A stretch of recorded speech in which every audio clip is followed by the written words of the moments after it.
నమస్తే అండి, నేను Kumari. Welcome to our channel Royal garden.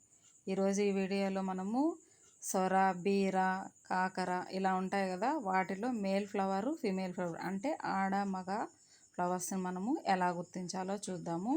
ఇక్కడ చూసినట్టయితే మీరు ఓన్లీ ఫ్లవర్ మాత్రమే ఉందండి, అంటే ఇది మేల్ ఫ్లవరు.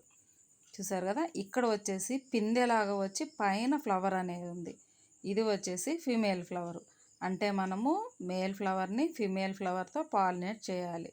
నేనైతే ఎప్పుడు పాలినేట్ చేయలేదండి. ఆల్రెడీ మన గార్డెన్లో చాలా ఫ్లవర్ ప్లాంట్స్ ఉన్నాయి కదా, అవే పాలినేషన్ అయిపోతూ ఉంటాయి. చాలామందికి తెలియదండి మేల్ ఫ్లవర్ ఎలా ఉంటుంది, ఫీమేల్ ఫ్లవర్ ఎలాగా పాలినేట్ ఎలా చేయాలి అనే విషయం చాలామందికి తెలియదు. మీరు ఇది ఒక్కటి గుర్తుపెట్టుకోండి.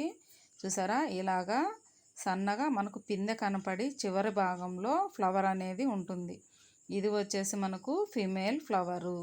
చూసారా, ఇలాగా మనము పాలినేట్ చేయాలండి. అది ఎలాగో నేను చూపిస్తాను. నేనైతే ఎప్పుడు చేయలేదు పాలినేటు. చాలామందికి తెలియదు కదా, చాలామంది పూత పిందె రాలిపోతూ ఉంటుందండి పిందెలుగా వచ్చిన తర్వాత.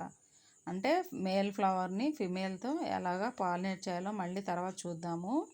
ఇదండి ఫిమేల్ ఫ్లవర్. చూసారా, పిందె వచ్చి ఇది చూసారా, ఈ ఫ్లవరు ఓన్లీ ఫ్లవర్ మాత్రమే ఉంది. మనము ఈవినింగ్ టైంలో ఫ్లవరింగ్ అనేది స్టార్ట్ అవుతుందండి. ఈవినింగ్ టైంలో మనము మన గార్డెన్లోకి వచ్చి చూస్తే పువ్వులు విచ్చుకొని ఉంటాయి, అంటే మేలు ఫిమేలు అని. అప్పుడు కనుక మేల్ ఫ్లవర్ని ఫిమేల్ ఫ్లవర్తో పాలినేట్ చేస్తే మనకు ప్రతి పువ్వు అండి పిందెగా మారుతుంది. ఈ ఫ్లవర్ ఉంది కదా, దీన్ని తీసి మనకు ఎక్కడైతే ఫిమేల్కి పిందె ఉంది కదా, దానికి చివర ఫ్లవర్ ఉంటుంది కదా, దాంతో పాలినేట్ అనేది చేయాలి. అది నెక్స్ట్ వీడియో అయితే చేస్తాను.